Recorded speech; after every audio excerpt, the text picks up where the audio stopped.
Mr. Piana. Yes, sir. Murdad. Mm-hmm. Hmm. Mm-hmm. And a guy like CJ. How you doing, bro? I'm doing great. You blessed? Yeah, yeah. Yeah, no, it's been a good week. You All things sure? considered. Yeah, yeah, of course, man. Of course, all things considered. It's been a good week.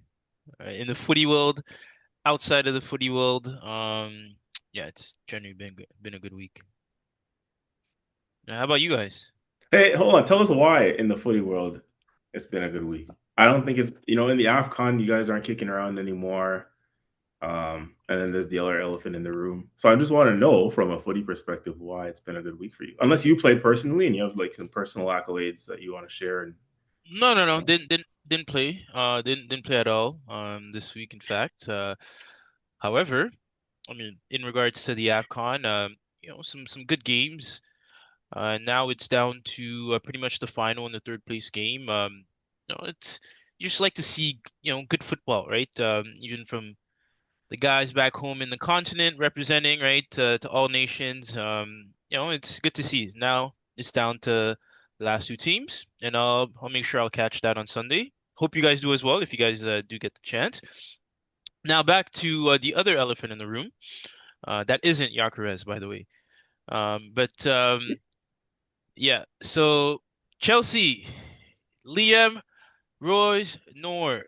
Uh, I must say, well, I did say I would thank you guys, and here's why. Here's why. Um, your press, your press in that game, especially in the first half, was exactly what was needed for a man like Liam and for Chelsea FC. For one, because it was the right press to do, given his tactical setup with the double pivot. You guys did press with the intentions of clogging those double pivots actually, right? To not allow the ball to be played through the midfield. And I think for Liam, it is the perfect type of game to get data from to optimize the system going forward. So for me, right, I have to say anything other than that, and if we gone by, wouldn't have been too great, especially when you're talking about just analytics, right? So I think that setup that you guys gave us was probably one of the hardest setups that we would be coming across in the next few weeks. And to have that on his first game, right, officially in charge, if you want to scrap the Charlton game, he we couldn't have asked for anything better for it to come at this time. So I thank you guys for that. Truly, truly. And apart from that, yeah, yeah, that's pretty much that. And then once you guys are ready, we can definitely dive deeper into the game analysis.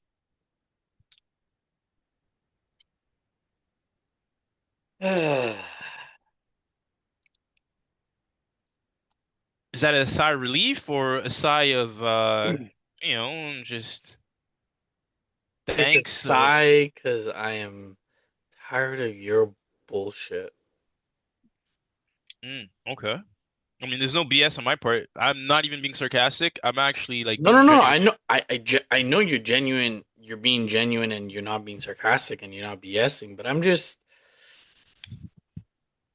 you know, talk all that shit, Mm, talk all that smoke, and you got a spanking. I wouldn't say spanking, but You got a spanking. The scoreline flattered Chelsea. again, I see what you guys are gonna do, right? You guys, no, I'll let you finish the point. Finish. You guys got a spanking. Um, from your fans cussing at Declan Rice in the corner, calling him a Chelsea reject, saying that he's a traitor, Hmm. to your players again, all they want to do is play like it's an MMA match rather than a football game. Tackling Saka, hitting him in the ankle, trying to punch Zubamendi at the end of the game. Just classless Ute players. And then you also have a PE teacher who has never done anything in his career, whether as a player or as a coach. The reason why he was a successful candidate is because they really didn't move any money around. Still the same owners. And like I said, it is the dumbest thing that Chelsea did getting rid of Enzo Maresca. Now it's coming out that Enzo Fernandez wants to leave. Promise you there's other players that want to leave because Maresca was one of the reasons why they wanted to stay.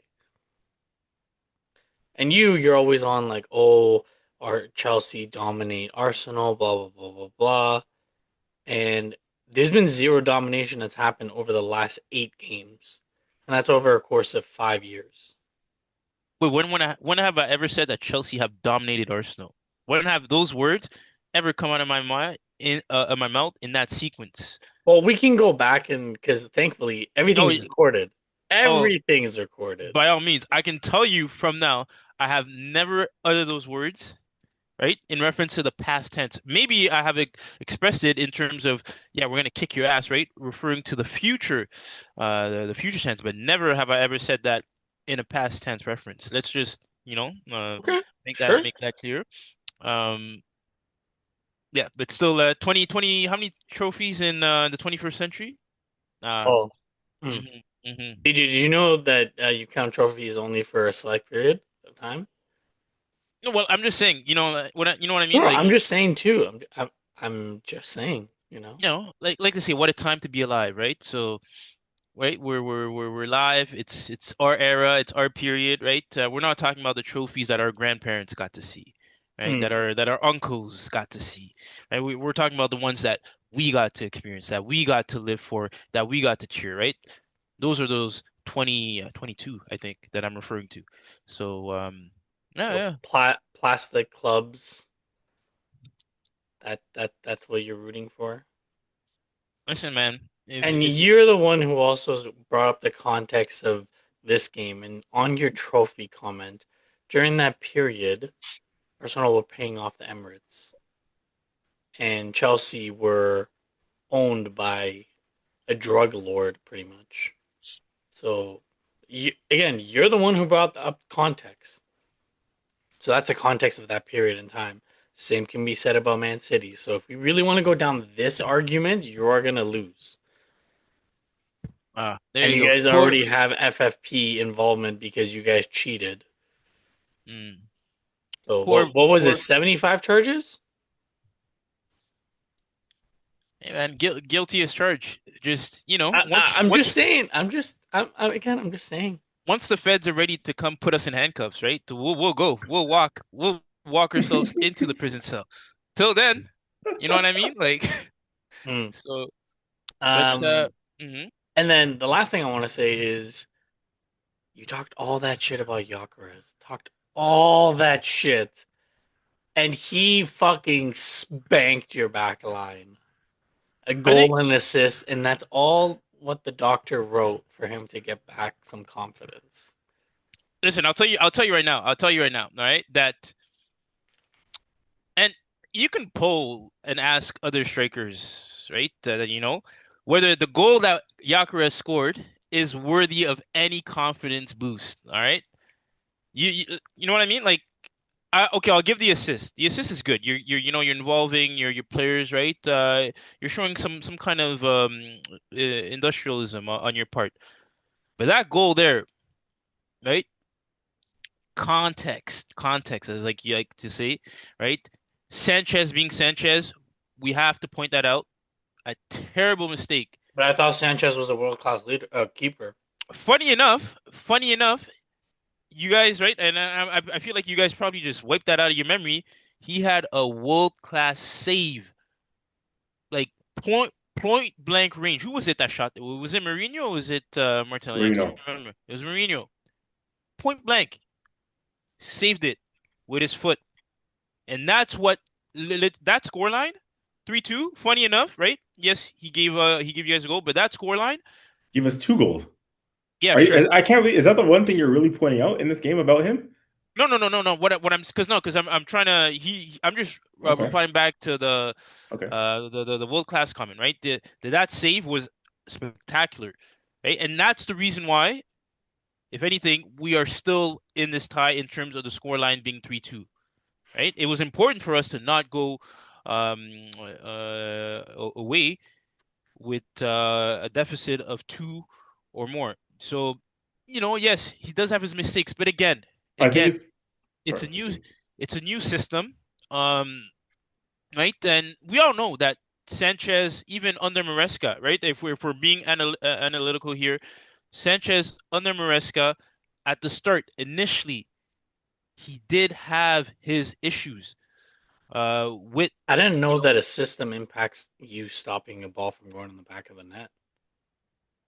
no, no, well, I'm not even referring that. No, I'm referring to his playing out of the Sorry, I back. had to. I had to. I'm referring to his, and who knows, man? Who knows? Maybe it could have some psychological impact, right? Because he did, even before that, he did have some scary moments, right? Or where you can tell, he wasn't too comfortable, right? And that over a game, that can actually get into a player's and throw him off guard, man.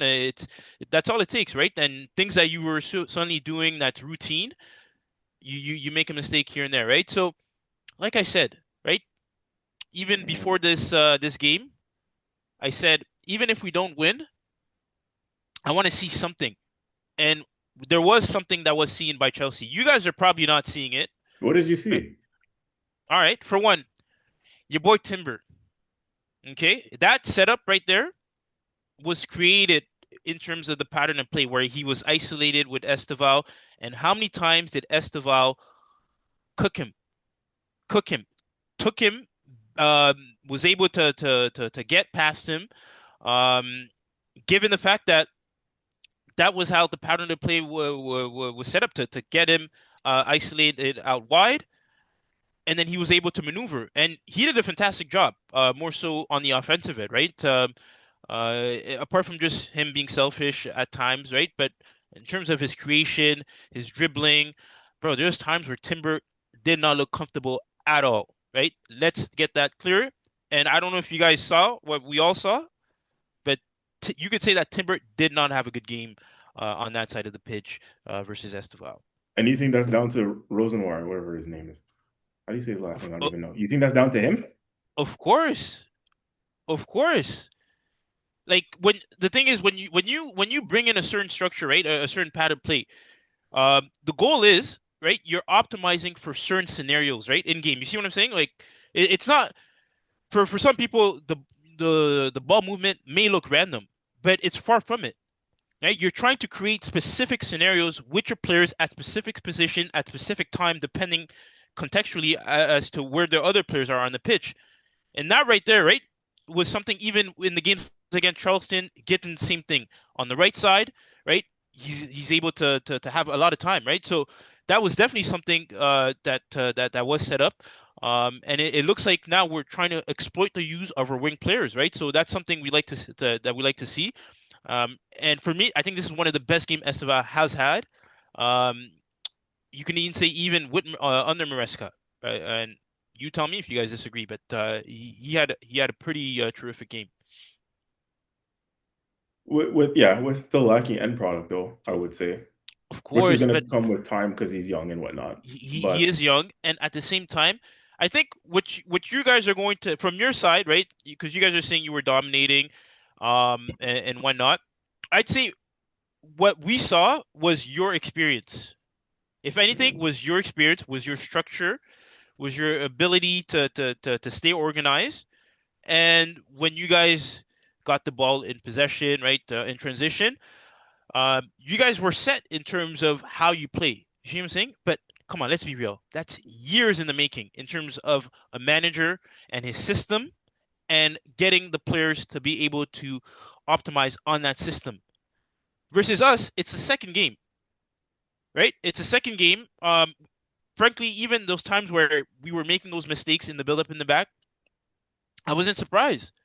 I wasn't surprised. The nature of your press, right? was what forced that. And these players, right? Again, they weren't used, or they're not used to playing that kind of way. Even Sanchez, you can tell, we're asking him to push up a bit more. Um, you know, um, I don't think he played as much as like a center back as Jurgensen did versus Charlton. Um, but again, these are things that need to develop, and they're going to take time. They're going to take time. So for me, we showed resilience. That was the one thing that I did like to see, the fact that we were able to be down two on multiple occasions, and we were able to come back and score.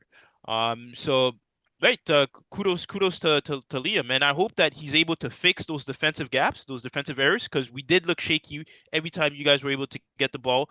Um, we felt a bit exposed, right? But again, like I said, that's why I thank you guys, because if not for the way you guys played, there's no data to be had, and there's no way to optimize on that going forward. So yeah, I'm a Liam supporter. In case you guys haven't noticed, I bought my ticket. I punched my ticket. Punched my ticket. With or without a Chelsea kit? Listen, with and without, the ticket is punched. The ticket is punched. And I think the type of football that Liam is gonna have us play, I'll get off my ass and get that Timu kit for sure. Because that's what I want. Listen, I want to see that front foot. Even a Champong. You guys see that where Champong got it out wide, right? Again, that's a right back coming in there and then firing a shot at Kepa, right? So this is what I'm looking for, right? That offensive ability going forward. With Maresca, it was a bit passive, if we're being real, right? You guys disagree? Maresca was Still won passive, two trophies. huh? No, Still won two trophies. listen, we're not disagreeing with that. We're not disagreeing with that. But I think in terms of his performances as of late, especially, you can tell that going forward, the options were not there. The options simply were not there. And then on top of that, we're conceding. So, um, yeah, CJ, give us your breakdown, man. Enough of Laurent and I. I'm curious to hear what you have to say. Well, I mean, look, it's gonna be a combination. I think combination of it. Like this banter segment has clearly, transitioned nicely into us getting straight into the game. So whilst we're dissecting the game, there's still gonna definitely be a bit of back and forth banter because, yeah, as we like to do, we don't like to let anyone off easily when it's their time.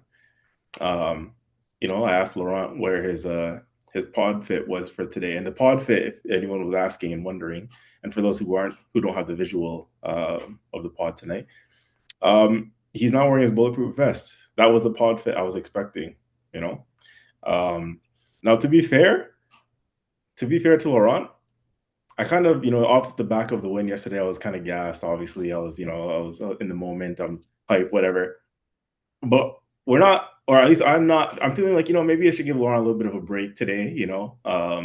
Slightly, only slightly, because in his defense, he's not coming with as much smoke as he did in the Premier League game. In the Premier League fixture prior to that match where we drew 1-1, um, Laurent was talking a lot. He was definitely coming with a lot of smoke, a lot of shit talk, even during the game when we all watched it live.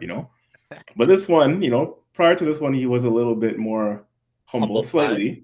slightly humble, more humble in his approach. Although he did predict the Chelsea win for whatever reason, but he was a little bit more humble in his approach. I think a little bit more cautious, considering the circumstances of where the club are at and the new manager and everything. So we'll give him a little bit of a pass, but not too much.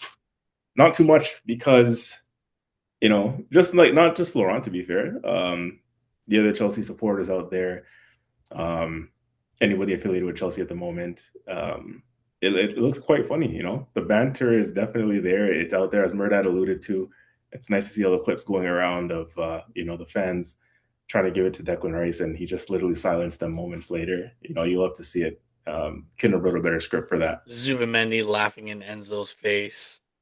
Enzo being Enzo, bro, the game's done and now you want to start showing some fight? Come on, bro. Like, what is that even about? Why? I'm curious to know why he's going after Zubimendi anyways, of all people. Like, whoa, Zubimendi's yeah, not that kind of guy, yeah. No, that's a good point. I personally, I got no answer for Well, that. I don't understand what his beef was with that. And You said it too. You said it. You know, maturity on the pitch and off the pitch, right? In terms of discipline, in terms of how you keep yourself in check. Obviously, Caicedo showed it the last time you guys played us. He lost his head a little bit in a moment. And Enzo Fernandez tends to do this from time to time. I've noticed you guys obviously have the number of red cards you have this season so far. It's all in keeping with the fact that I think Chelsea is factually the youngest side in the league, right? It's a very young team. Yeah. And you're going up against a team in Arsenal at the moment who's a lot more disciplined, a lot more experienced, again, on and off the pitch, right? Keeping our heads, we're definitely more in check with our emotions. And so, you know, these things make a difference. But yeah, it's interesting to see, you know. That's one thing Liam's going to have to get a hold of is the dressing room in terms of calming everybody down and getting emotions in check, because there's still a lot of players in that Chelsea side who are overly emotional, I find, you know.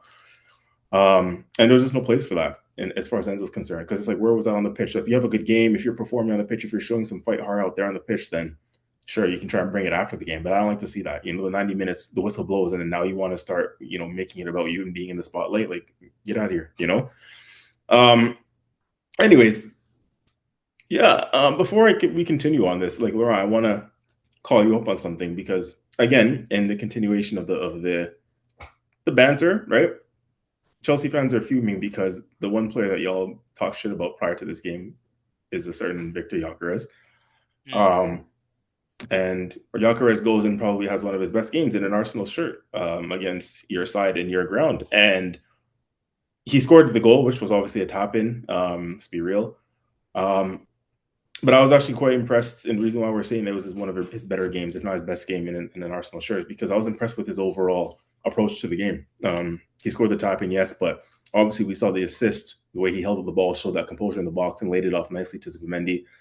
It was another good moment in the game. And I think other than that, like, even he was just showing a little bit more enthusiasm in the game. Like, you know, whereas we talked about the Liverpool game the other day, he just looked like he didn't want to be involved. You know, minimal touches. He wasn't even being in the right areas, right when balls are going into the box, in the spaces that he should be in. He's not there. So it's almost like he was going hiding. He's been going missing lately, which has been a concerning sign. But in this game, what I liked is he's actually showing involvement. He was running the channels a lot more in this game. He was getting about the center backs, right? He was putting a lot of pressure on them.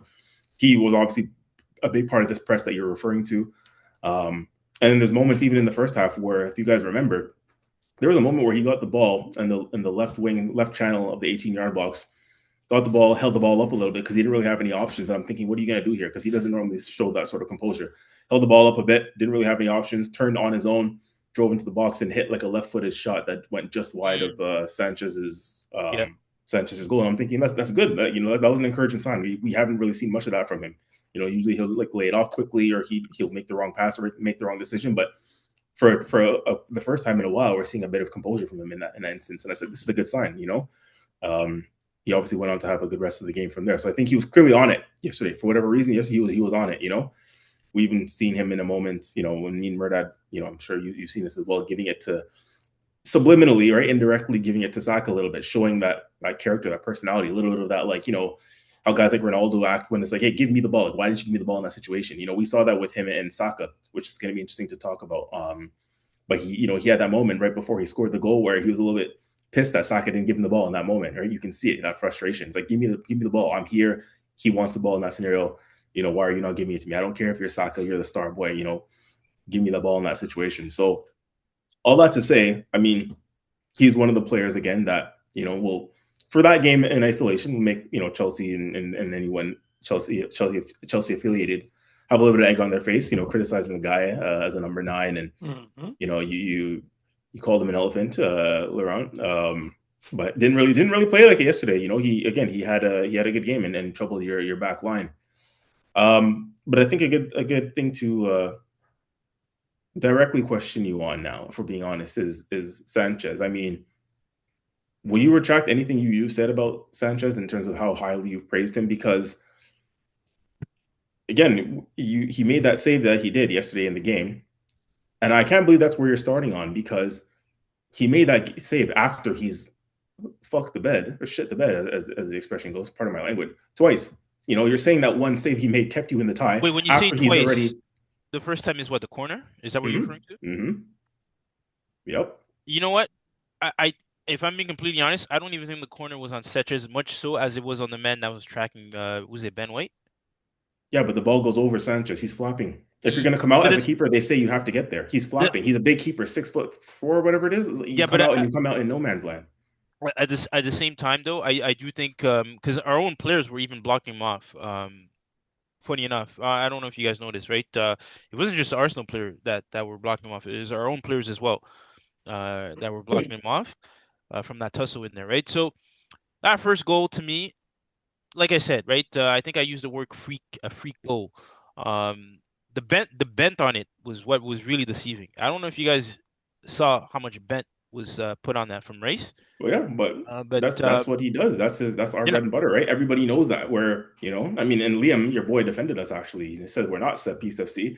Funny enough, that's one of the first things we do in the game. So clearly, he didn't do enough of his noodle homework because no, but even already 5 minutes into the game, you're conceding off of a set piece. Like that's probably the last thing that should have happened in that situation. no, but even then, man, come on, man. Let's be real. I even mentioned this the last podcast. I did say that you bring a new manager. It's almost like you substitute a player during a set piece, right?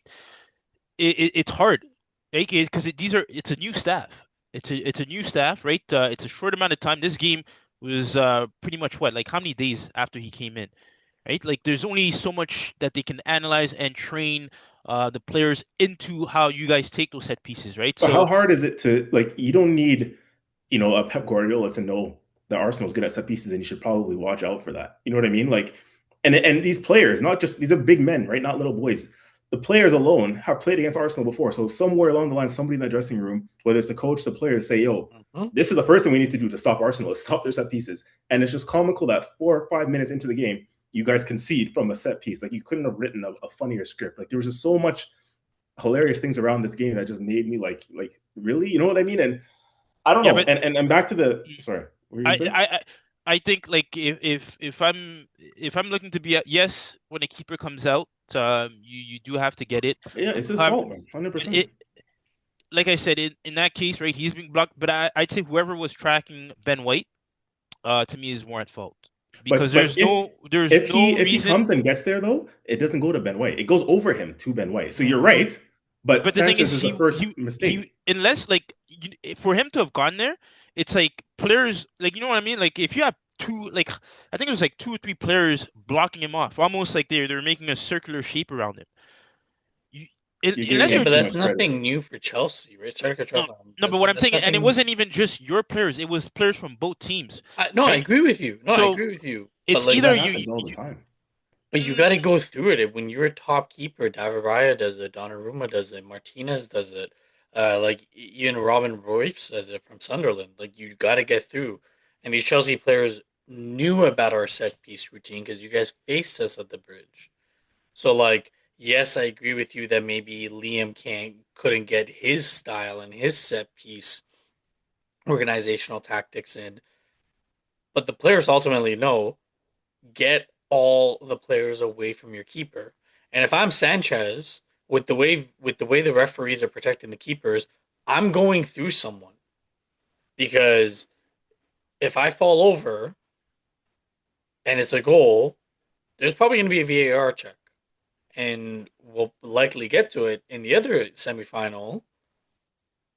A goal was taken away for idiotic reasons, and that could have I think it happened. was like similar circumstance, right? It was similar circumstance. It was called offside on Haaland, but like they couldn't even see. Like you, I'm no City fan. I fucking hate City, and I'm so glad a call went against them.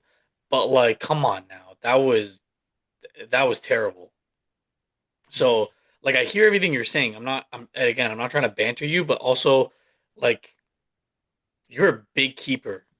If you come out, go through someone. Yeah, That's that's the your bottom line. box. And if you fall over, there's a very high likelihood you're gonna get the call, right? Like how many times have we seen Donnarumma get a call? And how many times have we seen Martinez goal get scored, they go to VAR, they're like, oh, he was impeded. Right? So I think it was just a poor move from I understand what you're saying with the tracking and stuff like that. That happens because Arsenal have so much rotation and so much movement in the box. But like as a keeper, if you're coming out, you You got gotta to get get to there. it. It's as simple as that. You It's gotta it's. get to it somehow. I think you're being a little bit too kind on him there. Again, that's two errors in one game. And But it's we've talked about fine margins, right? It's literally the margins like that that either make you world class, right, or not. And as good as he is, as for all the great saves that he makes in crucial moments, he fucks up again. As I said, part of my language. But and again, that's two in one game in a semifinal, and that's the difference. And so that save that he makes that keeps you guys in the tie. That's after he's already shot the bed twice. Like that's like me hitting you in a car accident, right?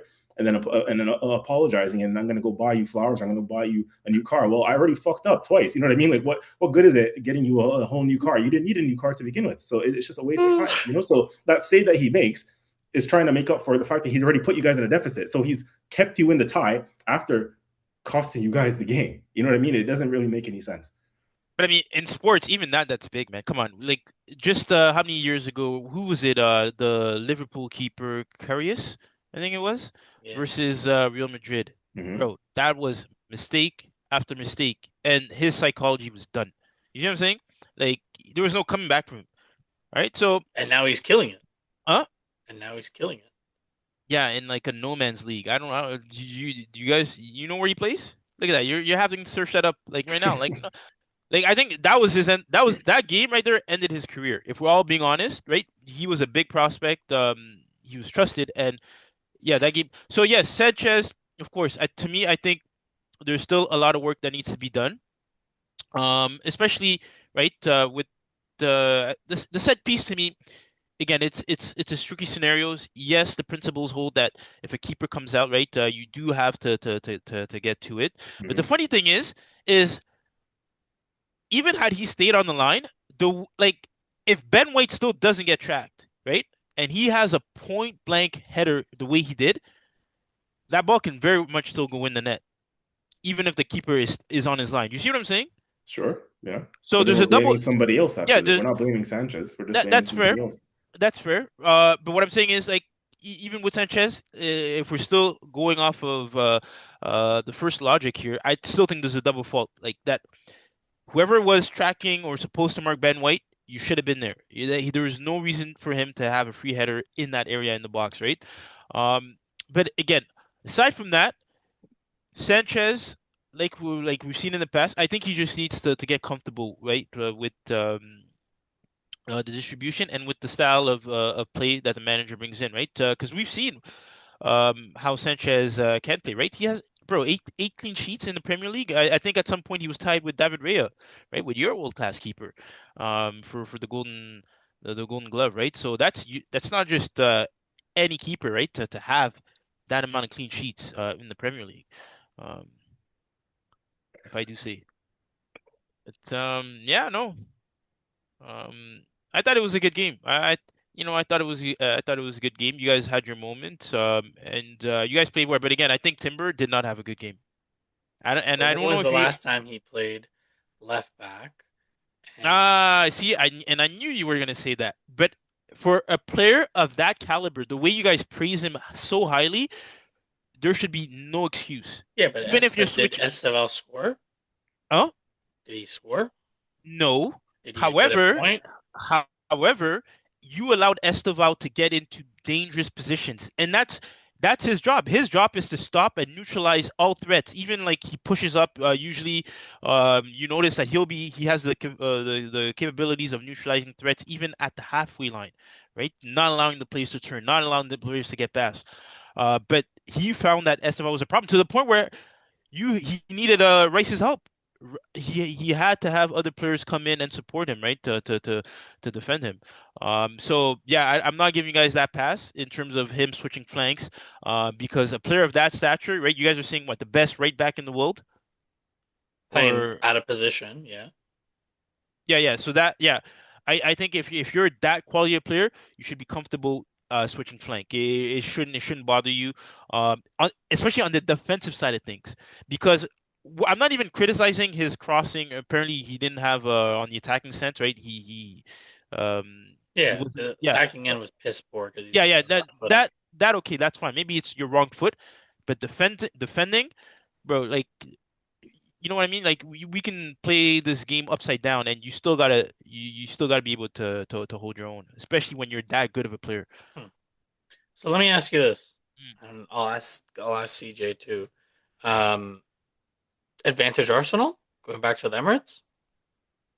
Sorry, what's the question? advantage Arsenal going back to the Emirates? Yeah, I mean, of course, you guys are home, and you guys have the point. What I will say is this is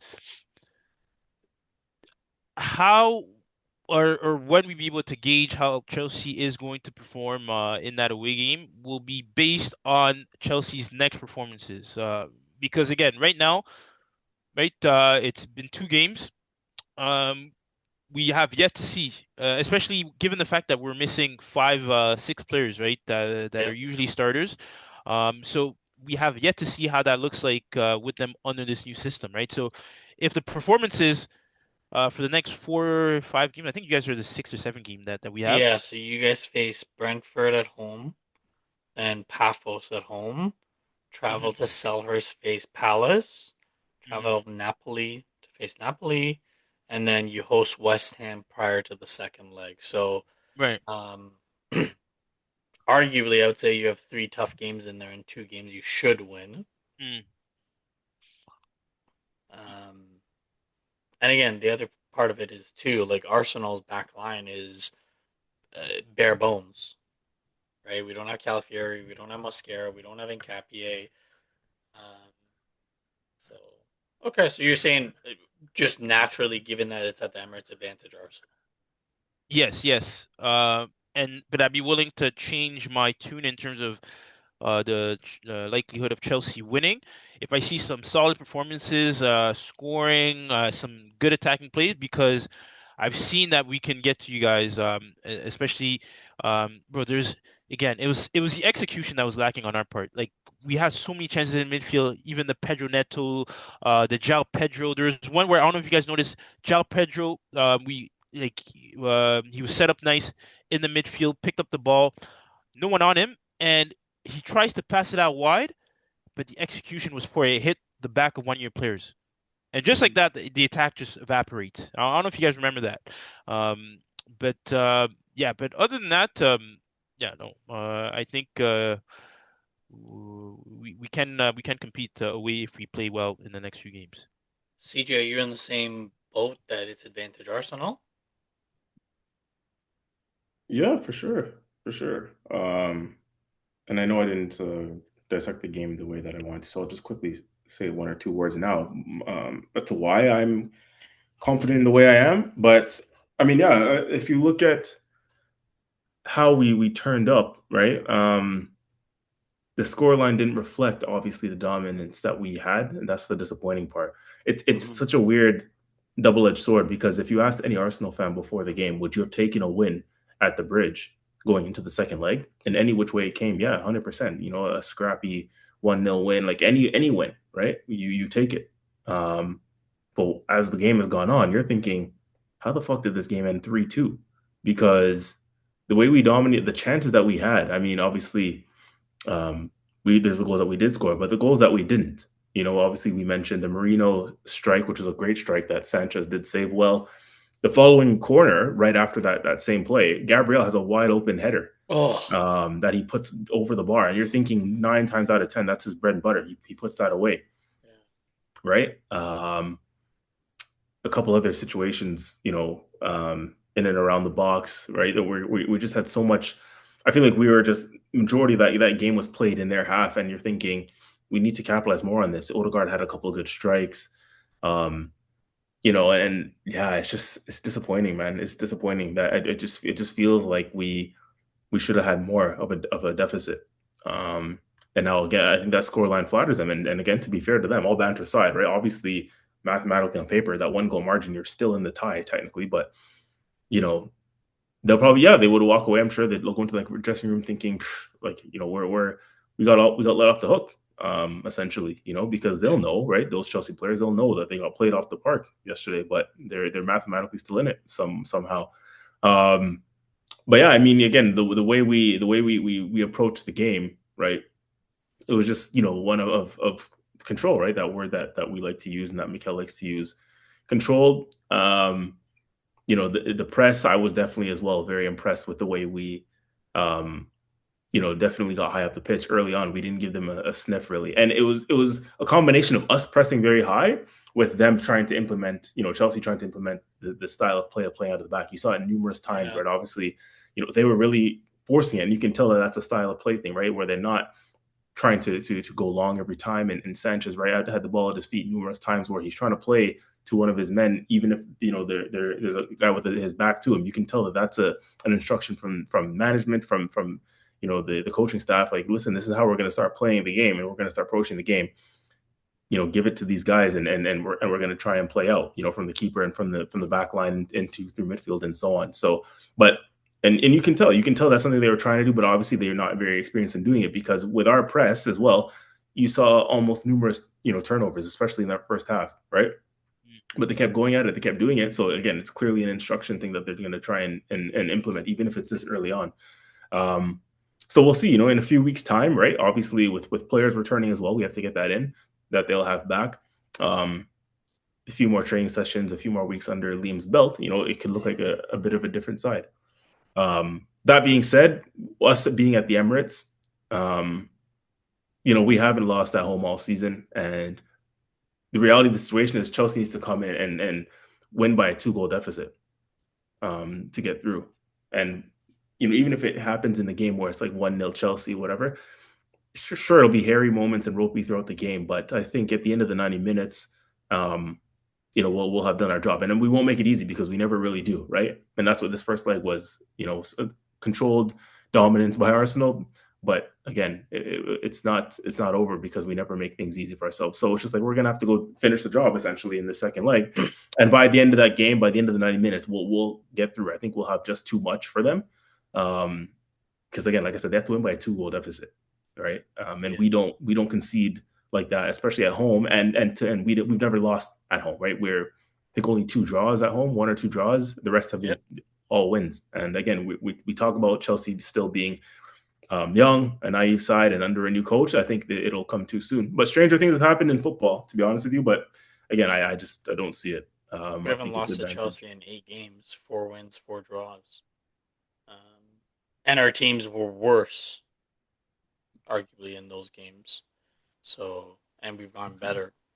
Let's see. Yeah, both teams have some tough fixtures in between. There's a lot Yep. of things to navigate in between, right? And then obviously injuries and that can come into play.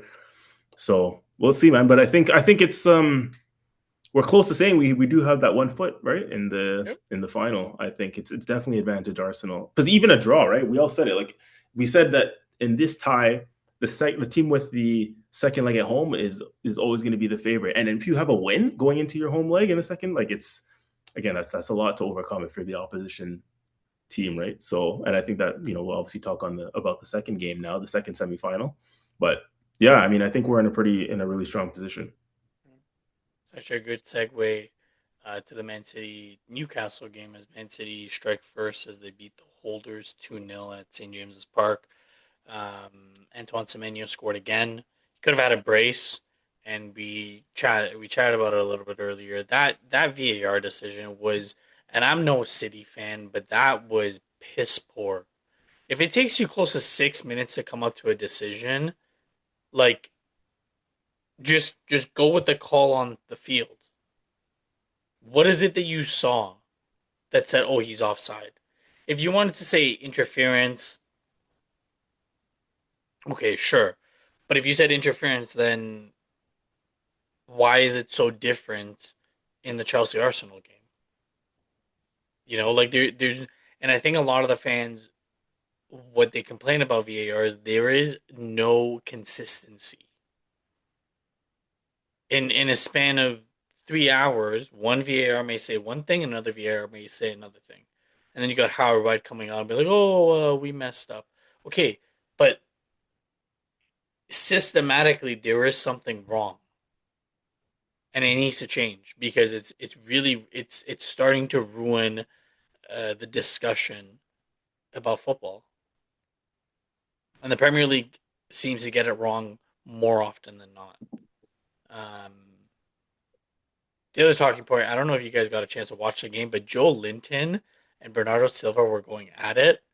And I don't know if you guys saw, there was a point in the match where Joe Linton like pointed like this to Yeah. like Bernardo, be like, "Oh, you're small, come," and I died. I was like howling at my screen. I was like, "Yo, that is hilarious that Joe Linton actually did that." Yeah, no, that he was trying to he's definitely trying to bully him off of size, but I think God. what's not talked about enough was Silva's teammate. What's the guy's name? O'Reilly? Yeah, I think it was him who Yeah. got into it with Yeah. and stood Oh his yeah, ground yeah, Yeah. yeah, and stood his ground. And was hilarious actually.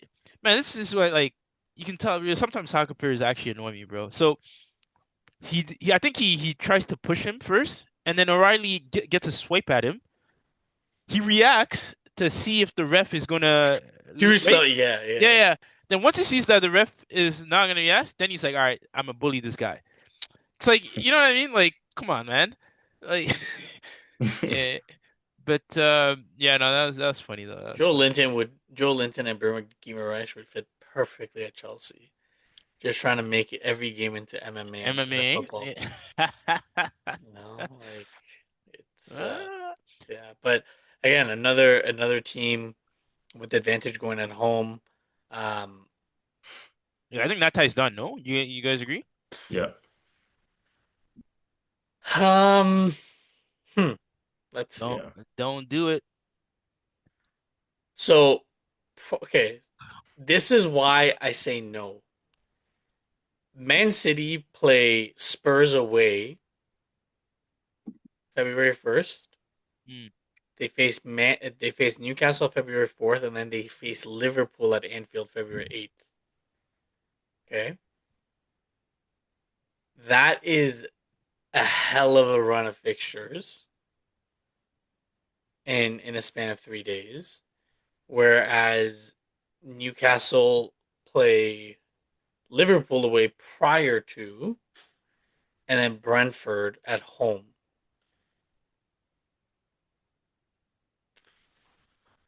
If City sign a defender, which typically they just buy their way out of everything, I think the tie's over.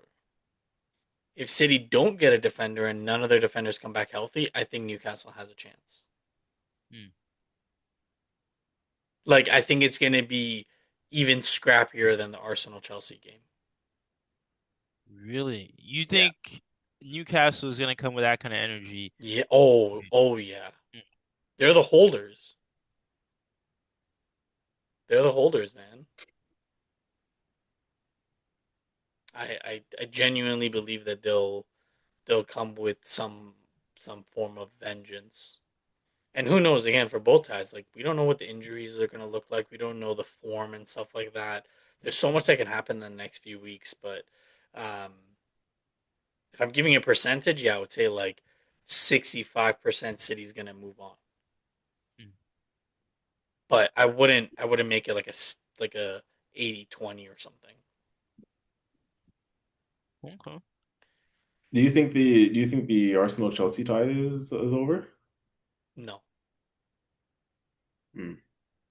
no. I think if we said it's over, we would be disrespecting the quality that Chelsea does have. I feel like CJ thinks it's over.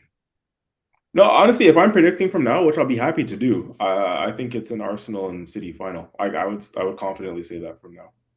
Wait, so are you saying it's over? Like game set done? I think Like it's going to be a which draw. Like which tie? if I'm predicting the second leg, like I would say draw.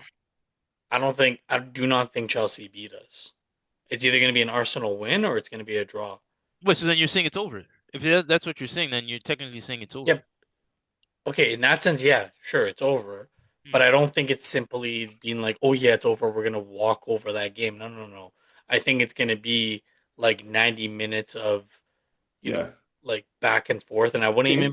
be shocked if it goes to extras. Hmm. But yeah, I do not see Chelsea winning and getting past. I do not see Chelsea qualifying. Let me put it that way. Okay, that's fair. Honestly, I don't even think you guys are at fault for even going with that line of thinking, given just even the circumstances of the club at the time.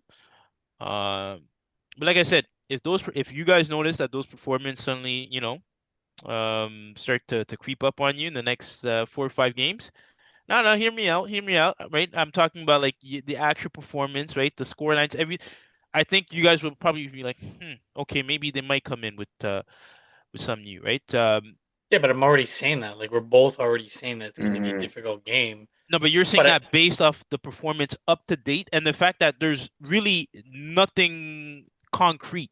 You see what I'm saying? Like let's be real, it's a new man. Like we're not even talking about Maresca ball here, right? We're talking about yes, these are the same players, but now it's a new structure. It's this new everything. So there's no data for like, you see what I'm saying? So it makes I sense to even be agree. like, I well, agree. But even if your performance do improve, I still do not see you guys beating us at the Emirates.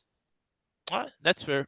Straight up, I do not see you guys beating us at the Emirates. That's fair. But to come back on CJ's original comment earlier in regards to my shit talking, I can tell you right now, if our performances look stellar, and I'm talking LinkedIn stellar, bro, like yo, that you getting the job resume, sorry, you're getting the job off of your resume, right? Like I will shit talk again, and I will see you guys at the gathering again for for that second game. So Yeah, don't do it to yourself, yeah, man. man. Listen. I'm telling you, man. He said he wants to bring back the old Chelsea. Show us the old Chelsea, and we will ride or die, bro. We will ride or die, and I'm here for it. So yeah, no, that's what I want to see. Just better performances, better passive football than what Maresca gave us, and I think everyone would be on board with that because that's something that we can definitely bring to the Emirates come February. So Hmm. The only thing I give you guys at this moment in time, because we're talking about data, right? What we have so far to work off of.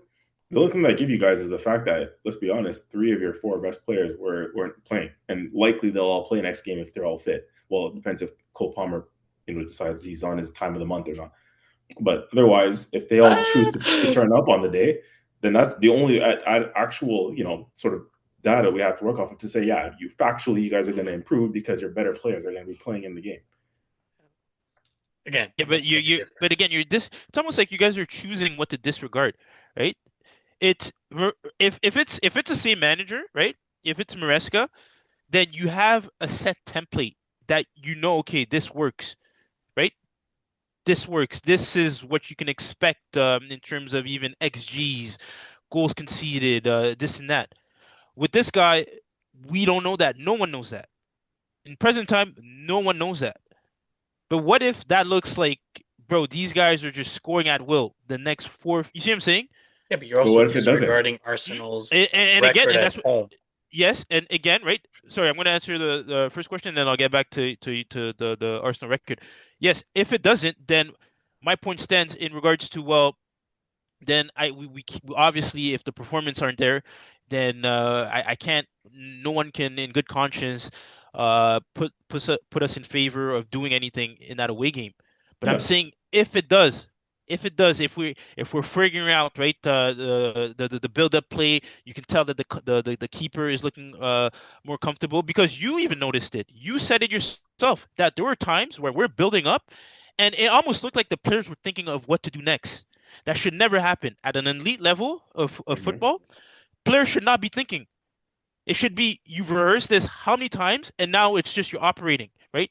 You're operating.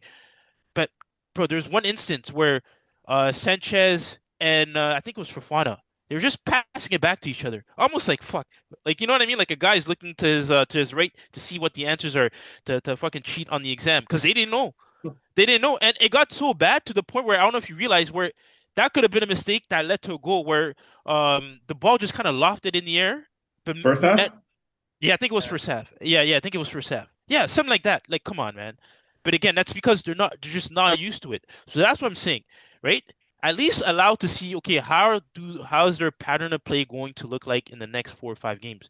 Because we know what the pattern of play is with Arsenal and with Yeah, the but other that's what clubs. we're saying. Like, even if the pattern of paying improves, it's just going to make the game harder. But you guys will not beat us at the Emirates. That's fair. You're allowed to write out for your team, and of course that's the answer I'd expect for you guys to say. Um, But again, I think we'll have to wait until we get Want to there. make a friendly wager?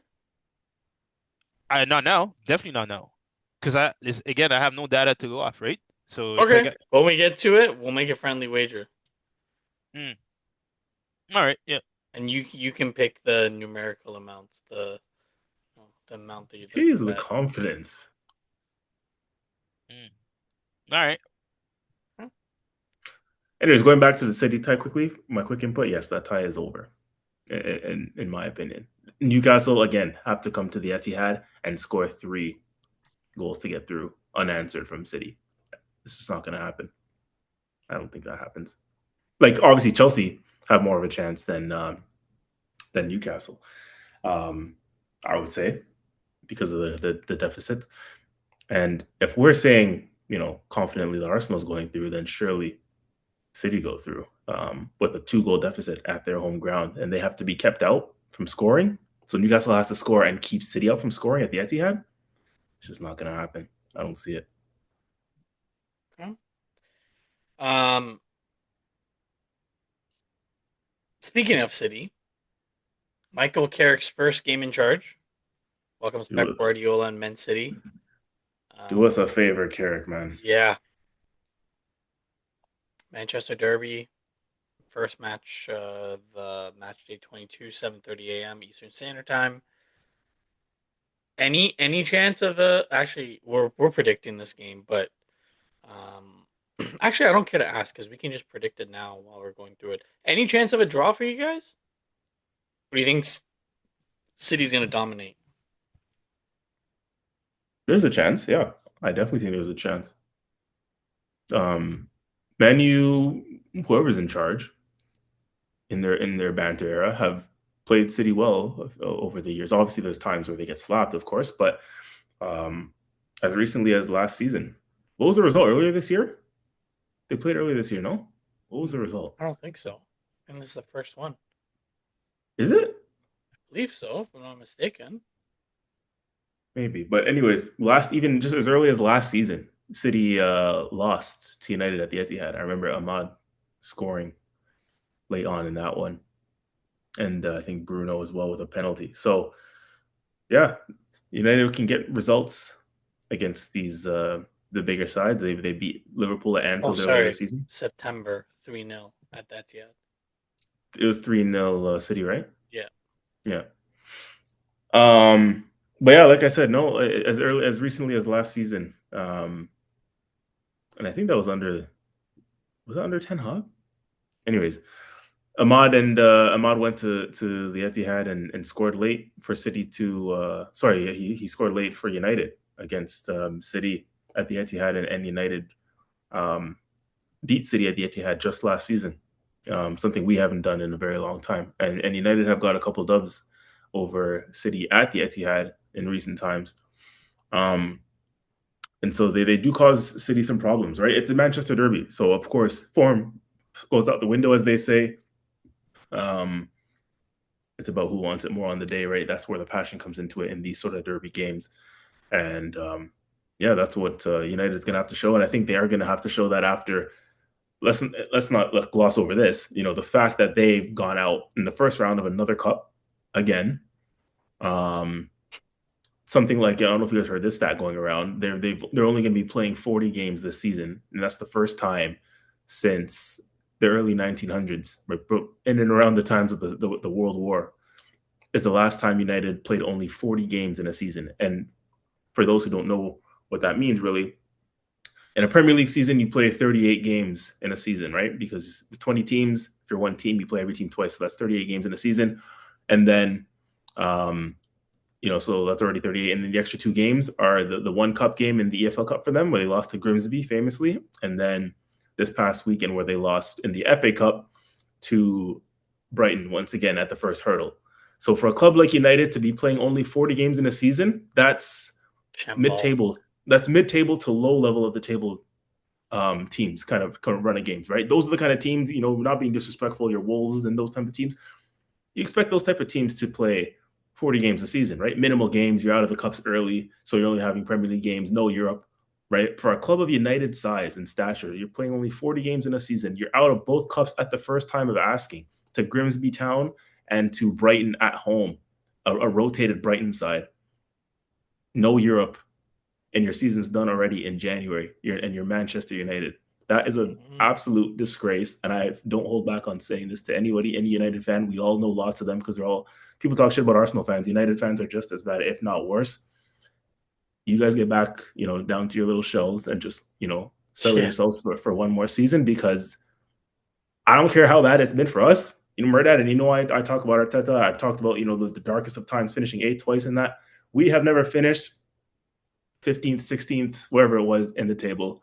40 games in a season. We haven't had 40 games in a season for a long time. We play a good amount of games. We're competitive enough to play more than 40 games in a season. So this is another disgrace from Man United. And I'm quite here for it, quite frankly. So they should be ashamed of themselves. However, we need them to do us a favor this weekend. I'll end off on that. So we are still wearing red this weekend in the Manchester Derby. Fuck. We need them to do us a favor. So I don't know if you guys give them a. Quite a way After to I said have. all that, I probably would give you guys, the prediction that you guys need to hear already. I mean, there's no encouragement to think that United is going to get anything from this after that type of monologue. But yeah, I don't know. I don't know what you guys think about their chances in this one. No, I'm not. I'm not too confident. If I'm being honest. You're gonna go City then, Laurent? For the prediction?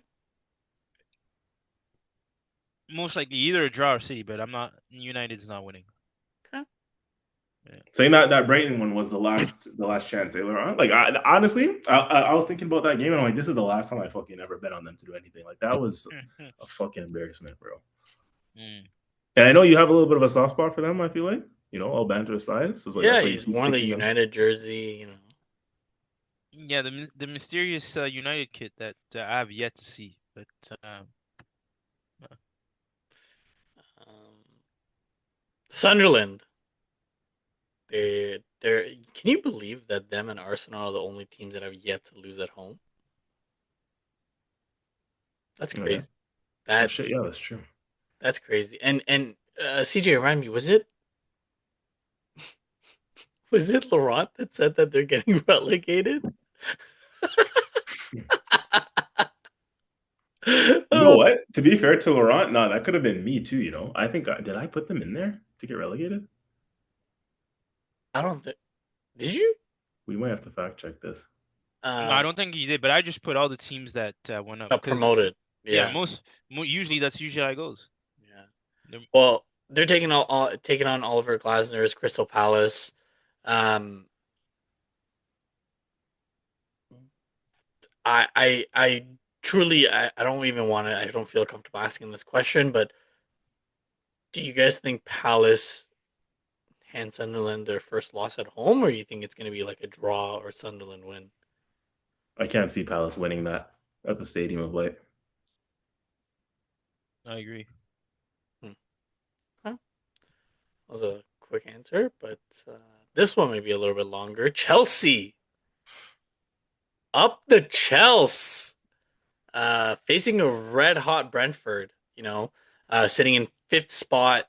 Currently, this is the competition that Chelsea's dragged into, fighting for top four. If they keep slipping, we may have to accept the cookies to see where they're at in the table. Currently sitting in eighth spot. Igor Thiago is licking his lips going against that back line after watching Victor Gyökeres score. Jordan Henderson, you know, everyone. Coyote Sade is licking his chops to play this game. So, Mr. Piana, Hmm. what say you? Do Chelsea, under new manager? Sorry, my apologies. New coach, get back to winning, having 1-5. Haven't won in 5 in the Premier League, right? Correct. 2 Now losses, who 3 draws. now whose fault is that? Not Liam's. I can tell you that much. Oh, dude, this guy's loving off this guy already, bro. For And what? uh, Don't disrespect your old manager, bro, who gave you that glory Club World Cup that you love to brag about. I'm just being factual. I'm just being factual, right? You said whatever that stat was, and I just told you that it wasn't under his tenure. So going back to that, I do think that this performance, coming Saturday, is it's going to be one that Chelsea fans have been waiting for a while. And again, I'm going to come into this game with as much excitement as I did have in the Chelsea Arsenal game, and I'm going to leave with even higher levels of excitement that I did have in the Chelsea Arsenal game. So I think that should point you to where um, I think the result is going to go, assuming that we do get some of our players back, because I think that is key. Apparently, everyone's ready to play for Saturday. Yeah, but I also do know apparently there's a flu. Some form of virus going around, so I he's been heard trying that. to Yeah. yeah he's been trying to separate the players. So that's what I'm hoping is not the case. But yeah, if we can get some of these players in, I'm confident. Brentford is not going to put the type of pressure you guys did. Um, we'll be able to manage it. Wow, Yeah, that's don't sleep, but they're a good side. They're Not, a good I'm not, side. I'm not saying they're not, but that kind of put you down pressure, for a Chelsea win already. of course. Oh shit! Yo, don't sleep on Brentford, man. That's what I'm saying. They're they they'll sneak up on you and they'll give you a sucker punch. Their press is pretty dominant, man. All right. Well, listen, listen. Sunday night when we're recording, Hmm. we'll have another chuckle, CJ. Liverpool. We've been laughing at them a lot lately. They get a favorable matchup facing Burnley at Anfield. Um, Salah's returning. Well, no, Salah's not returning yet. He has a third place game, so he's not back yet. Um, I don't know if you guys heard Jabi Alonso decided to step away from Real Madrid after the game in Dubai or whatever against Wait, step Barcelona. away? Didn't he get sacked? No, he left. Really? Are you Is serious? that confirmed? Yeah, because I was wondering. No, he left. He didn't get sacked. They parted There's no ways. way. Really? Yeah, Oh, yeah, We need to fact check these. yeah. yeah, because I swear he got sacked. Same. Unless I'm tripping. Like, No, he stepped away. oh, Where, out of curiosity, where did you hear that? Fabrizio Romano. Oh, Frab said it. Okay, Yeah. fair enough. That's a So good source. Arnie Slot. I mean, I don't expect him to lose this game, but did the seat just get hotter for him, knowing that he was the previous manager of Florian Wirtz, got the best out of him, was the previous manager of Frimpong, got the best out of him. I would say he's. I don't want to say he's a Liverpool legend, but he's up there, and he has the respect of Anfield. Did the seat just get warmer again for Arnie Slot? hmm. I mean, I feel like they're able they've been able to get results in the last few games. And I mean, they've climbed back up in the Premier League table. Yeah, they're fourth place. Yeah, I know. So, I feel like I think so long as he's able to maintain the performances and get points, I think he should be good. CJ, you in agreement with Laurent's assessment? Yeah, because he's what they haven't lost in 10 now, something Yeah. like that in the Prem. So yeah, I mean, yeah, for as long as he continues to get his results and they climb up the table in the right direction, he should be fine. But yeah, of course, the moment the results start going the other way, then I think inevitably that will come up. Um, the replacement conversations, right? Especially with Xabi Alonso available now. It's going to be interesting to see generally where he goes next. Because I would be, especially if what you're saying is correct, right? If he didn't actually get sacked, that doesn't look as bad on his CV, right? And if he chose to walk away, he'll probably have some clubs that are in for him, maybe come the summer and whatnot. Because yeah, I do believe as well. I think he's a good manager, Yeah. for sure. So it'll be interesting to see. Yeah, I'm just hoping Slot keeps performing so we don't have to hear about him on this podcast. Listen, man. So far, my predictions have been pretty good. Another one's gonna come true. A manager who it's shocking that he hasn't been sacked yet. Thomas Frank, uh, crucial London derby as they host West Ham. Is this the who will be sacked bowl? Mm. Thomas Frank or Nuno? Like whoever loses this game, do What you if guys it's a think? draw? I think that's if it's a draw or a loss, I think Thomas Frank gets sacked. Oh, so you're saying irrespective of the results, someone is getting sacked. I think if it's a draw or a West Ham win, that's a perfect result for West Ham. If it's a draw or a loss, I think Nuno gets sacked. Frank gets sacked. Hmm.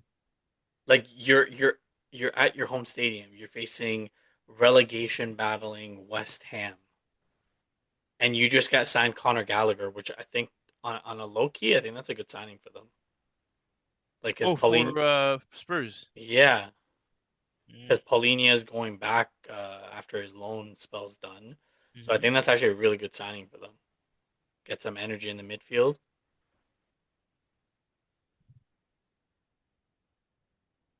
Mm. Thoughts? You think one of them's like surely? Honestly, Um, I mean, I feel like we've been trying to predict this guy's sacking for the last few games now. We can't seem to get it right. Um, yeah, but I do agree though. No points this game is warrants a sack. He's been long overdue. right, CJ's in agreement. A manager who won't be getting sacked, Marco Silva. What a turnaround! I told you he's a great manager.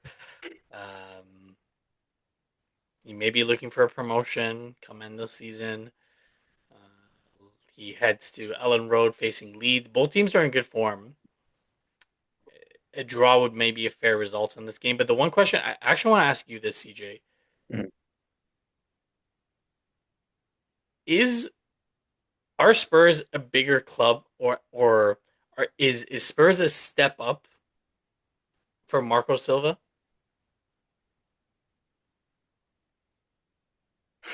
Good question. Both clubs are London clubs. You know, Fulham has a very rich history. Is it truly a step up if, for example, Spurs come knocking? Hmm. All banter aside, like genuinely, because I can't seem to I can't seem to decide on it because I'm like my bantering side is like no, it's not a fucking step up at all. And then when I'm thinking about it, I'm like, okay, they won the Europa League, they blah blah blah blah blah, but they don't really have a history. Some And would say you know, some would say it's a lateral move, Hmm. mm, which is mm, quite disrespectful to Spurs fans. But if I'm being honest, right? All jokes aside, of course it's a step up. At like Tottenham and have more money, right? The financial, albeit not much, but they have obviously have the more financial clout. They more prestigious in Europe. Again, just about, but they are because they play in the Champions League. In and out of the Champions League, I should say. But they play Europe, right? Europa League, Champions League every now and then. Still have certain big players and whatnot. So it's just about a step up on paper. mm-hmm. Um, but if you're a manager, the way that club is run, you don't want to go there because we've seen the turmoil similar to United, kind of turnover and the turmoil in management that just get turned in and out at that club because the ownership structure is unstable and not the best either and toxic as well. So if you're a manager, why would you want to go there? I mean, I'm having this debate at the moment with some Spurs fans, and we have a couple of Spurs fans who follow this podcast. Who like to get in our comments as well. But yeah, I mean, for those who know who I'm talking about, certain Spurs fans they're saying something similar. They're saying, it's not the manager, it's not Thomas Frank, it's the ownership, it's the players. We have shit players because we signed the wrong players. Um, they're not backed properly. The managers who come in, right? They don't get the money on the players that they want and that they need. It's just a constant turnover of coaches, but with no philosophy, no structure and direction from the higher ups. And I hear that to a certain extent. I do. But yeah, so I mean, yeah, if you're a manager, again, Thomas Frank, he's not doing a great job there at the moment, even with the players that he has. But at the same time, it's just going to be, one in, one out again. And the Rinse and problem is repeat. always going to rinse and repeat. And the problem's always going to stem from the very top. And it's the same thing in Man United's case, to be fair. Hmm. Thoughts, Laurent? You Yeah, think no. hmm Spurs are a step up from Fulham?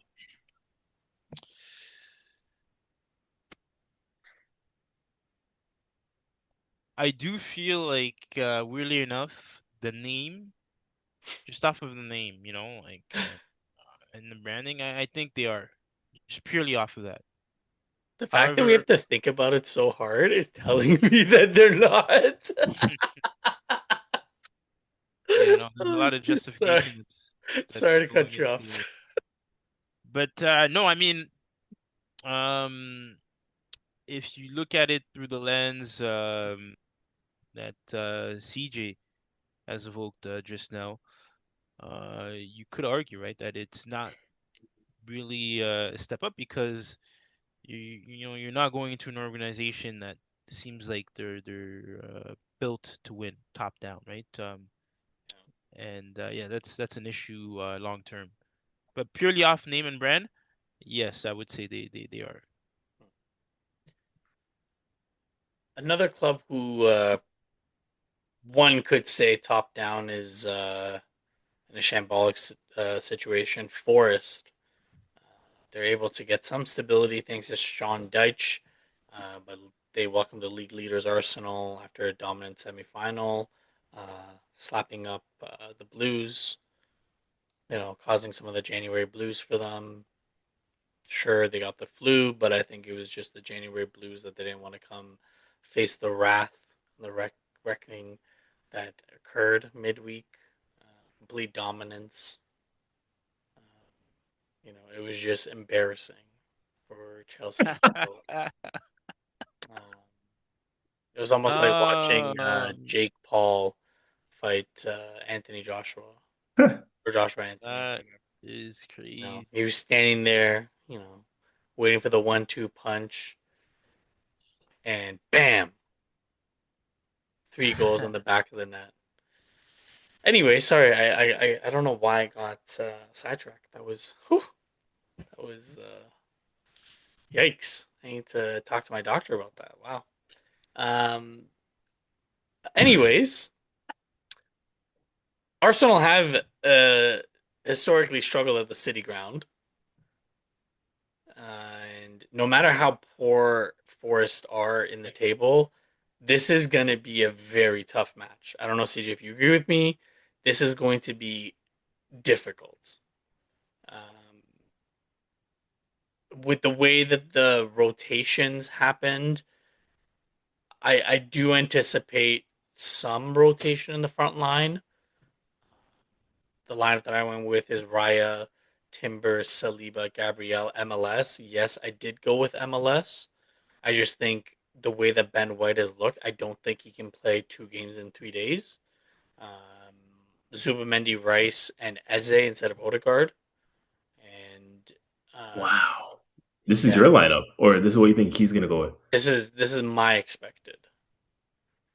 I don't know if he's gonna put. I don't know if he's gonna do this, but this is what I would go for to give some rest to some players that played a feisty match against Chelsea, Really? Eh? and then Madueke, Gyökeres, Martinelli, just to give that pace and really pin in that defense because you know that they're gonna play a low block, and you know that they're gonna want to come back on the counter, and I just want a little bit of creativity and more ball players in the midfield. So having MLS be able to tuck in so that you have MLS, Zubamendi, Rice, and then free up Eze, and then have the wingers just running down the flanks and giving that space for Gyökeres. I think that's what this game calls for.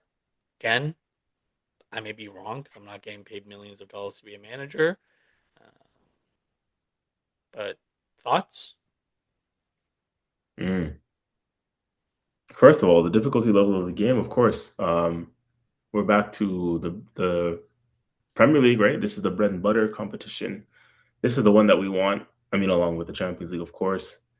It feels like a while, since we've played a Premier League game, or it actually feels a while generally since the Premier League has been back, obviously, because both of our sides are in cup competitions, which is nice. Certain other clubs in the top six aren't, not mentioning any names. So, but it's nice that we actually, everyone on this pod gets to watch their team play midweek and play in cup games.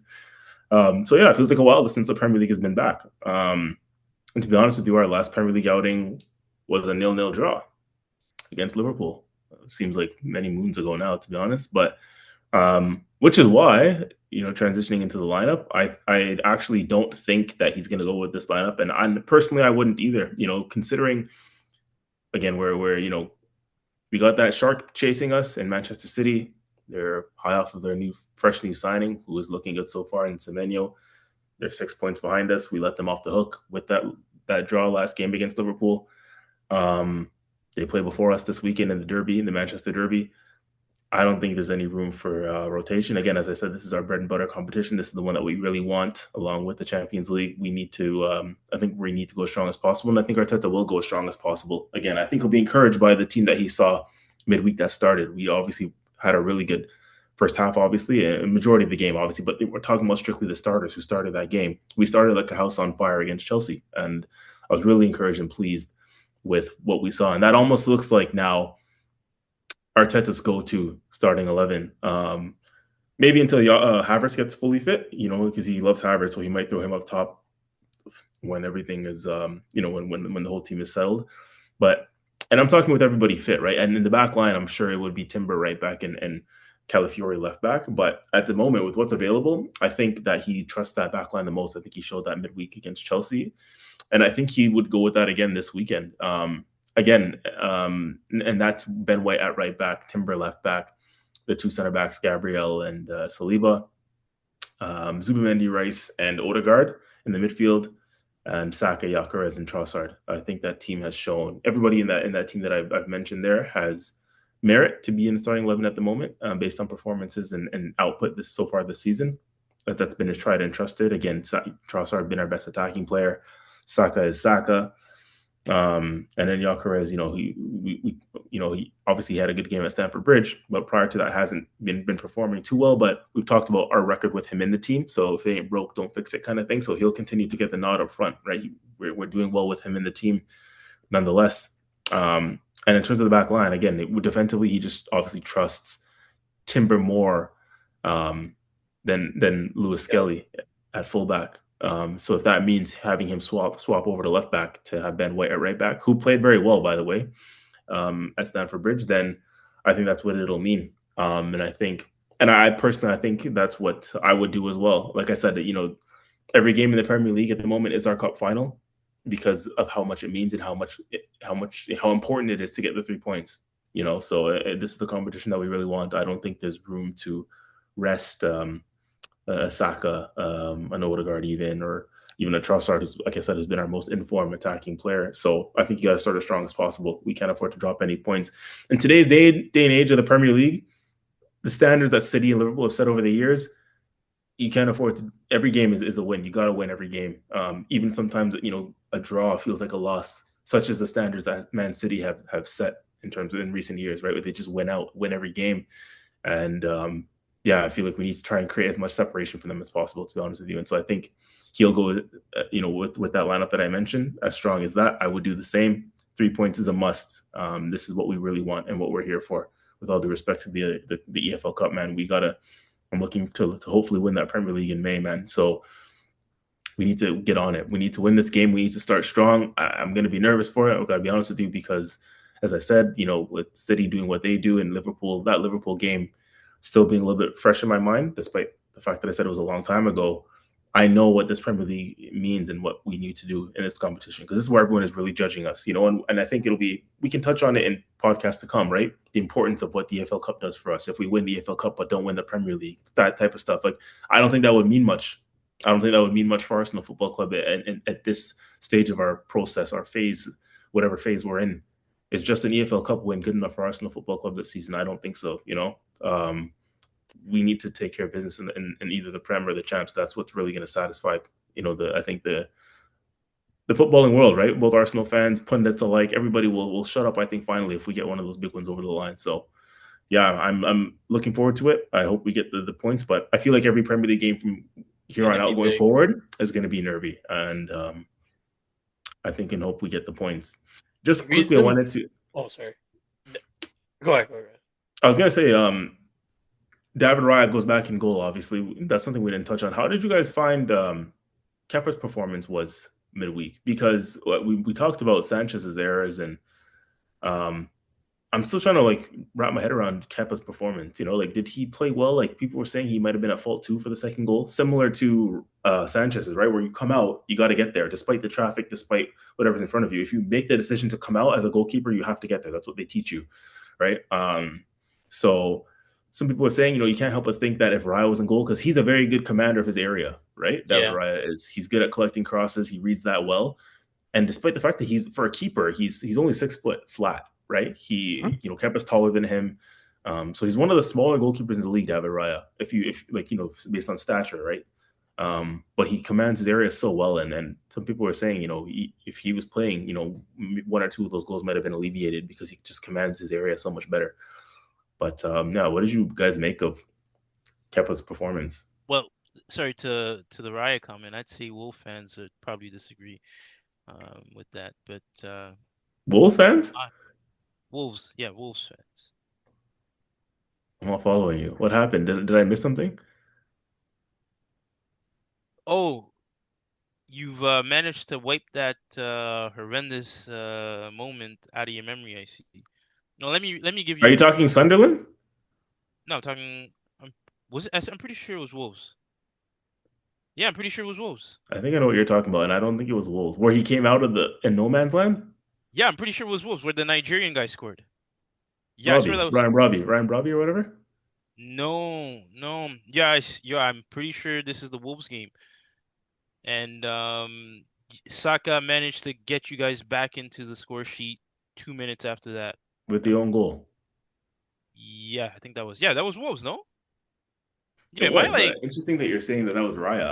I don't recall that being Raya really. bro? Wasn't Ryan net? I'm pretty sure Kappa was not playing that game. Yeah, he You was guys in seem net, but it you guys wasn't. seem I to have don't think. like memory issues when it comes to your performances, eh? Listen, when Sanchez does whatever, I'd be the first one out there to say this and that. But when your guy is doing like who the fuck knows, you Well, guys when you seem have when you suddenly have seem to credit in go, the bank and you have a couple Golden Gloves behind your name and your team is top of the league, it's ah, a lot easier to right, forget. right. Right. I got you. I got you. But you know what? After the pod, right? I'll definitely I'll send you guys that video so you guys can get up to speed in terms of what I was referring to. I know Murdat there knows exactly what I'm referring to because I saw his reaction the moment I mentioned it. But yeah. Yeah, Kepa was shaky. I just think he doesn't play enough. Hmm. And you have to give credit where credit's due. I think um, Chelsea made it hard for him. So yeah. Okay. Yeah. No, I just thought I'd quickly touch on that. We're The talking other about reason why maybe. I went with my lineup, we're facing Inter on Tuesday. Mm. See that, but that is a game I would rotate for controversially. I hear you. Probably that's you. What you said is what your lineups is likely what's going to happen versus my lineup. But what I would love to see is if we put the game away early, rotate, get the players rested In this game or in in Inter this game? game. In this game, get the players rested. Right? That's why you have a squad. That's why you can bring Havertz on. You can bring Eze on. You can bring Madueke on. You can bring Martinelli on. Right? Do I think he's going to do that? No. But for me, the lineup that I chose was because I had one eye on Inter and for us to get vengeance for what happened last year. But see, if you're looking at which is the bigger game, which one has more jeopardy on it, I would say Of this one course. does. Of course. Yeah, 100%. Because we can still go away and get a result at Inter. Even a draw is fine for us. I Yeah. 100% I agree with you. But that was my rationale, and I don't think the lineup that I picked was poor. Sure, maybe MLS is a little bit shaky right now, but give him some confidence. Give him the nod. You know, um, but either way, like you said, every game is a big game. Let's just keep going, and if City do drop points, take care of business. Period. Like I don't want to hear anything else. Last three games before we get into our predictions. Wolves playing unreal in 2026. They welcome Newcastle. I I think Wolves get a point in this game. Wow. I think Wolves get a point in this game, man. Um, and like because Newcastle play PSV Wednesday. I think Wolves get a game, get a point in this game. I genuinely, I may be looking into it too much, but Wolves have been playing well. Am I overthinking this? Is that Molyneux? Like that Wolves Yeah, ground? yeah. Nah. Nah, I don't think so. Okay. Uh, Laurent, you say the same thing? I mean, if you're saying playing well, I'm looking at the history. So Exactly. For their six, standards, a few draws. 6-1 FA Cup, right? But again, right? I guess we're factoring in the opposition here. Everton draw, West Ham 3-0. Yeah, so there's three games, and then December 38th, if we count that, Right. Man U 1-1. Yeah. Um, Newcastle just played. Wolves have had a whole week off. so Fresh. you're saying they're gonna draw? That's what you're saying? I would like. I think a draw is a fair result. I don't know, man. Okay. Like you're giving them slightly too much credit, especially giving Newcastle. Um, yeah. Plus, like if we're talking about managers in precarious positions, I think their manager is as well. For No, Rob Newcastle. Edwards just came in. I don't think he's going anywhere. He came in mid season. Mm, Okay. yeah, but I don't know, man. Yeah. Nah. Fair enough. Aston Villa, they're facing skeleton squad at Everton with the number of suspensions and injuries and stuff like that. Like I think it's gonna be a beatdown. And I think Villa are. Um, I'll let you guys in on a little secret. I think Villa will be in second place by the end of this weekend. Shit. Hmm. So I don't think Everton have enough with the number of suspensions and injuries and the way the squad looks. Like and even David Moyes um, said it after the last game. Like they're in disarray. And then last game, Brighton faced Bournemouth. Both teams looking to stay away from the bottom half of the table. The crazy thing is, Brighton's in 11th on 29 points. Bournemouth is in 15 on 26. If Bournemouth win, it shifts everything down. That's how tight it is. That's like,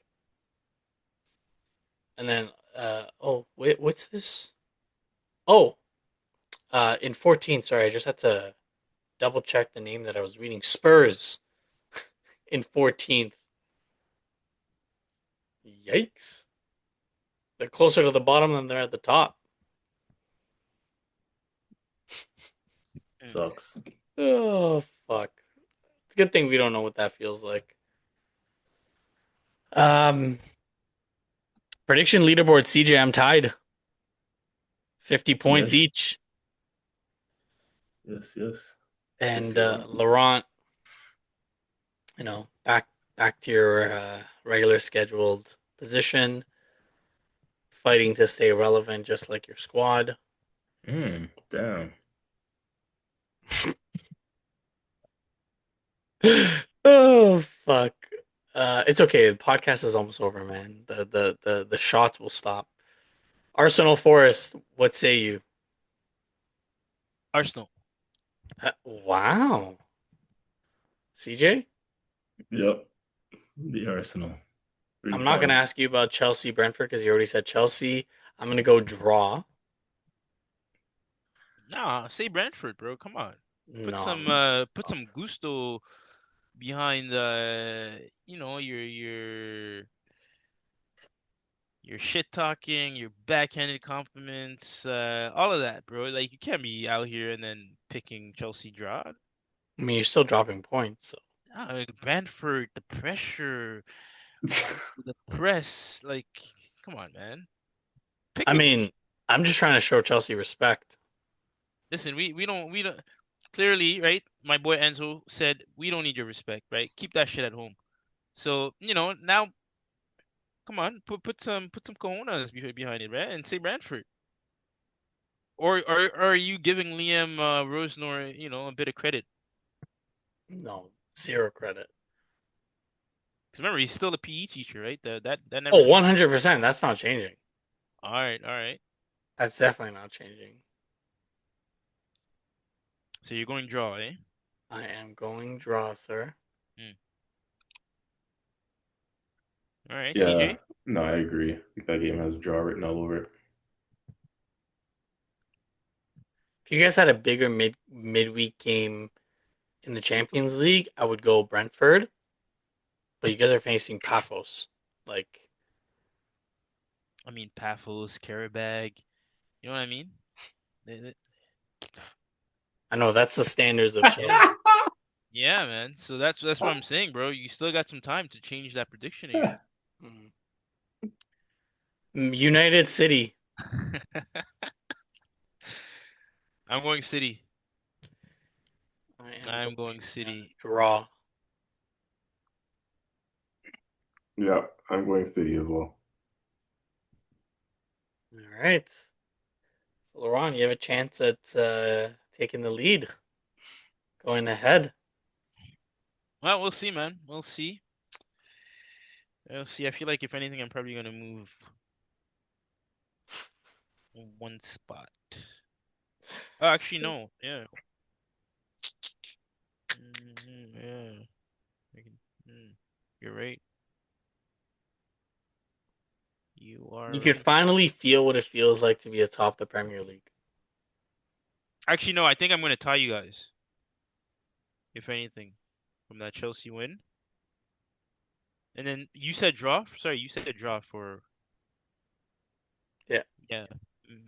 So Man, I don't think Man U is winning. So it's most likely a draw or City. Yeah. So who knows? Who knows?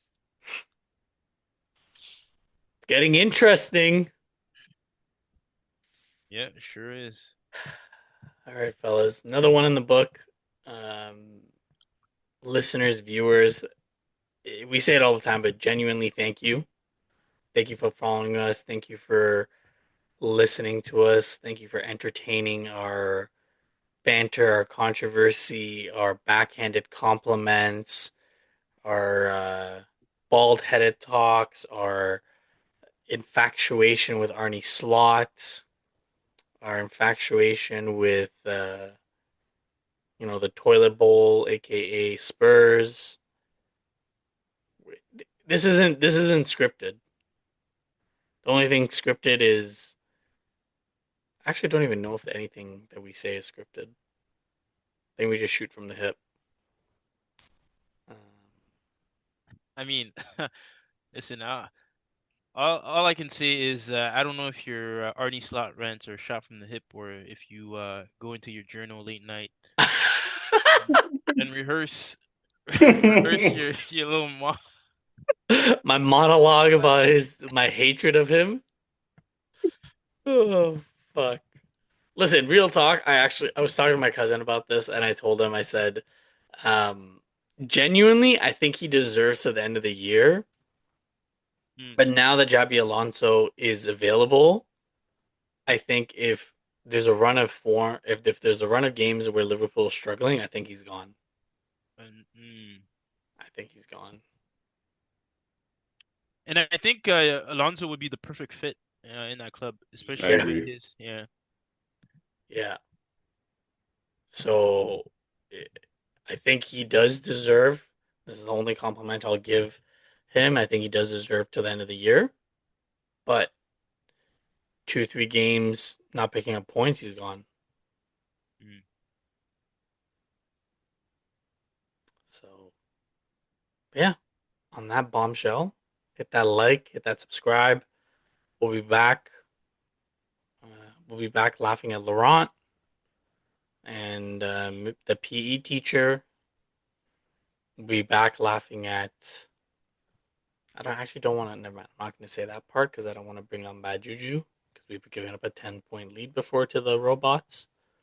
Um, but United, please, just for 90 minutes, play like you played under Sir Alex. Yo, Please.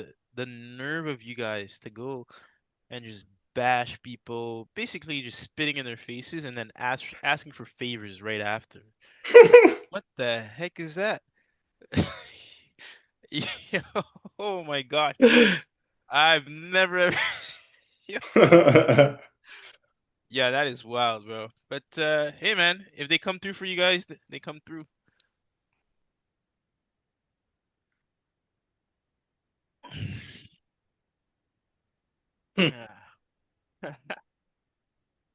on that on that note, adios.